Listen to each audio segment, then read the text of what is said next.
જય હિન્દ વિદ્યાર્થી મિત્રો, હું પૂજા વાસાણી સંતકૃપા વિદ્યાલય ઓનલાઈન ક્લાસમાં આપ સર્વેનું હાર્દિક સ્વાગત કરું છું.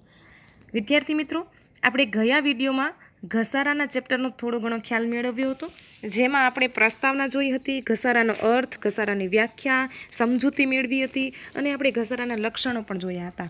હવે આજે આપણે ઘસારાને અસર કરતા પરિબળો અથવા તો કયા કારણો છે જે ઘસારાને અસર કરે છે તેનો આપણે અભ્યાસ કરીએ. તો પહેલું જ કારણ છે મિલકતનો વપરાશ. બરાબર, મિલકતનો વપરાશ જેમ જેમ વધુ થાય એમ એમ મિલકતની અથવા તો યંત્રની કાર્યક્ષમતા ઘટતી આવે છે.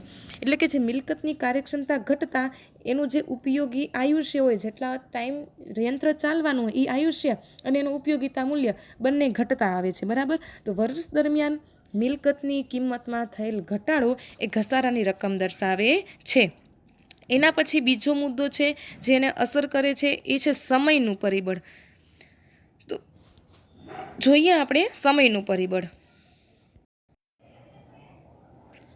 કેટલીક મિલકતો હોય છે કે એનું આયુષ્ય ચોક્કસ સમય પૂરો થતાં આપોઆપ પૂરું થઈ જાય છે. બરાબર, જેવી રીતે આપણે ભાડાપટ્ટાની કોઈ મિલકત લઈ તો એમાં નક્કી કરેલું જ હોય છે કે આપણે કેટલા 5 વર્ષ માટે ભાડાપટ્ટે લઈએ છીએ કે 10 વર્ષ માટે ભાડાપટ્ટા ઉપર લઈએ છીએ. તો એ મિલકતનું આયુષ્ય તો આપણને પહેલેથી જ ખબર હોય કે આ મિલકતનું આયુષ્ય 5 વર્ષ છે કે 10 વર્ષ છે, અગાઉથી જ નિશ્ચિત હોય છે. બરાબર, તો આવી મિલકતોનું ઉપયોગી આયુષ્ય સમયની સાથે સાથે ઘટતું જાય છે અને નિશ્ચિત મુદ્દતને અંતે તેની કિંમત શૂન્ય ગણવામાં આવે છે.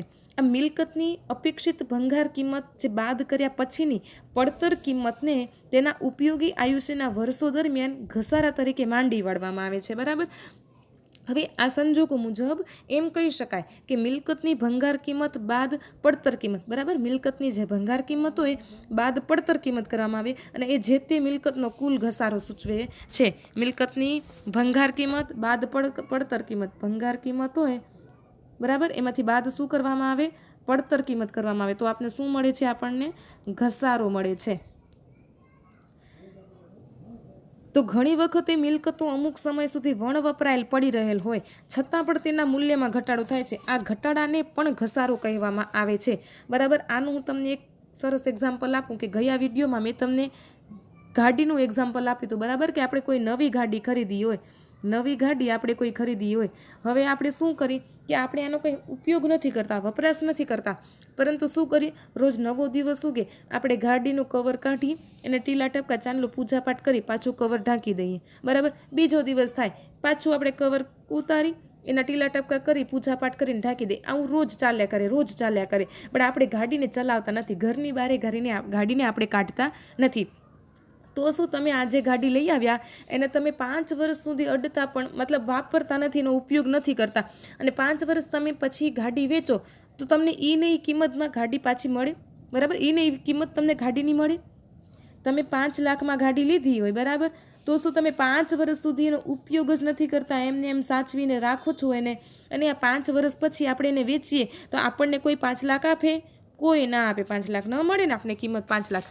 તો અહીંયા એવું જ છે કે ગાડીનો તમે ઉપયોગ નથી કરતા છતાં પણ એના મૂલ્યમાં તો ઘટાડો થતો જ આવશે. બરાબર, આગળનો મુદ્દો જોઈ લઈએ આપણે.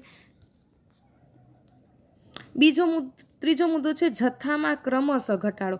તો કેટલીક મિલકતોની કિંમત તે મિલકતમાં સમાયેલ કોઈ વસ્તુના જથ્થાને કારણે હોય છે. બરાબર, એમાં જથ્થો કેટલો છે એના કારણે એની મિલકત બરાબર હોય છે. જેમ કે ખાણ હોય તો એની અંદર કેટલો કોલસો હોય એના ઉપર આધારિત હોય એની કિંમત. પછી ગેસ હોય અને તેલના કૂવા. તો આ પ્રકારની મિલકતોની કિંમત તેમાં રહેલા જથ્થા પર આધારિત હોય છે કે એની અંદર તેલના કૂવાની અંદર કેટલું તેલ રહેલ છે એના ઉપર એની કિંમત નક્કી કરવામાં આવે. હવે જેમ જેમ તેમાંથી જથ્થો મેળવવામાં આવે છે તેમ તેમ તેની કિંમત ઘટે છે. તેલનો કૂવો હોય, જેટલું તેલ તમે આજે કાઢ્યું તો એટલે ધીમે ધીમે તેલના કૂવાની કિંમત ઘટતી જશે. તેવી જ રીતે ખાણ અને ગેસનું પણ છે, તેને ઘસારા તરીકે ઓળખાય છે. બરાબર, આ જે કિંમત ઘટે છે ને એને ઘસારો કહેવાય. આ રીતે જોતાં આવી મિલકતોમાંના જથ્થાના ઘટાડાના પ્રમાણમાં ઘસારો ગણવામાં આવે છે. જથ્થાના ઘટાડા જેટલો જથ્થાનો ઘટાડો થાય એટલા પ્રમાણમાં ઘસારો ગણાય. અહીં મિલકતની ચૂકવાયેલ કિંમત પૈકી પ્રમાણસર રકમ ઘસારા તરીકે ધીમે ધીમે માંડી વાળવામાં આવે છે. બરાબર, હવે આપણે ચોથો મુદ્દો જોઈ લઈએ. બજાર કિંમતમાં કાયમી ઘટાડો. કોઈ પણ કાયમી મિલકતોની બજાર કિંમતમાં કાયમી ઘટાડો થવાથી જેટલી રકમનો ઘટાડો થયો હોય તેને પણ ઘસારો કહેવામાં આવે છે. બરાબર, કોઈ પણ કાયમી મિલકતોની જે બજાર કિંમત હોય એમાં કાયમી જો ઘટાડો થાય તો જેટલી રકમનો ઘટાડો થાય ને એટલી રકમને ઘસારો કહેવાય. નવો મુદ્દો જોઈ લઈએ છે અકસ્માત. તો કેટલીક વાર મિલકતના વપરાશ દરમિયાન અકસ્માતને કારણે તેમાં નુકસાન થાય છે. નવી મિલકત લઈ આવો પણ કોઈ એવું એક્સિડન્ટ અચાનક એવું થઈ જાય તો એના કારણે મિલકતને નુકસાન થઈ જાય. તમે કોઈ નવી ગાડી લઈ આવો ને એનું અકસ્માત થઈ જાય તો એ ગાડીને પણ નુકસાન થાય છે. બરાબર, જેથી મિલકતની ઉપયોગિતા અને તેનું આયુષ્ય ઘટવાથી મિલકતની કિંમત ઘટે છે. આ ઘટાડાને પણ ઘસારો કહેવાય છે. એના પછીનો મુદ્દો આપણે જોઈએ નવી શોધખોળ અને સંશોધનો. તો નવી ટેકનોલોજી અને શોધખોળને કારણે કેટલીક વખત ચાલુ વપરાશમાં લેવામાં આવતી મિલકતો બિનઉપયોગી બની જાય છે, કારણ કે એનાથી લેટેસ્ટ, એનાથી અપડેટ વર્ઝનની નવી મિલકત, નવા યંત્રો, નવા કમ્પ્યુટર્સ, નવા ફોન આવી જાય છે, જેના કારણે જૂના હોય એ ભલેને ઓછા સમયની અંદર જ લીધેલા હોય પરંતુ એની કિંમતમાં ઘટાડો થઈ જાય છે, એના મૂલ્યમાં પણ ઘટાડો થઈ જાય છે. એ મિલકત આપણા માટે બિનઉપયોગી બની જાય છે. આ રીતે કિંમતમાં થયેલ ઘટાડાને પણ ઘસારો કહેવામાં આવે છે. એના પછી લાસ્ટ પોઈન્ટ છે કુદરતી પરિબળ. તો પૂર, ધરતીકંપ, વરસાદ, આબોહવા વગેરે જેવા કુદરતી પરિબળને કારણે પણ મિલકતનું ઉપયોગી આયુષ્ય ઘટે અથવા મિલકત બિનઉપયોગી થાય છે. બરાબર, જેના કારણે પણ મિલકતની કિંમત ઘટે અને એ ઘટાડાને ઘસારો કહેવાય છે.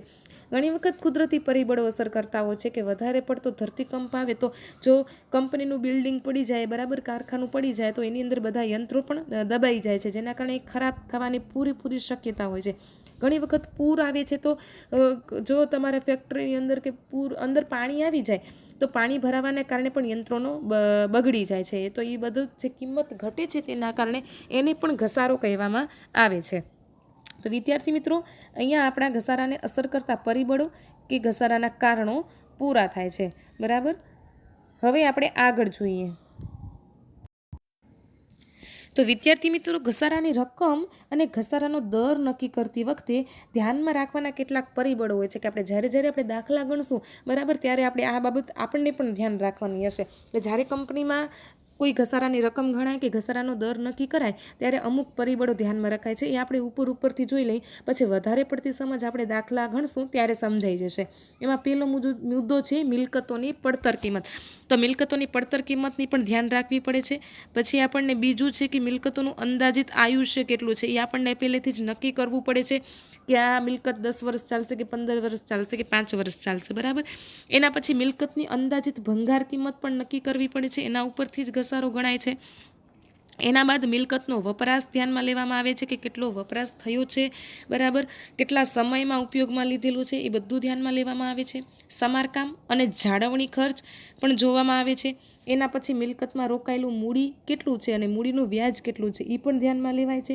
બરાબર, એના પછી આપણે જોઈએ તો કોઈ નવી શોધખોળ થાય કે નવા સંશોધન થાય તો એનું પણ ધ્યાનમાં લેવામાં આવે છે.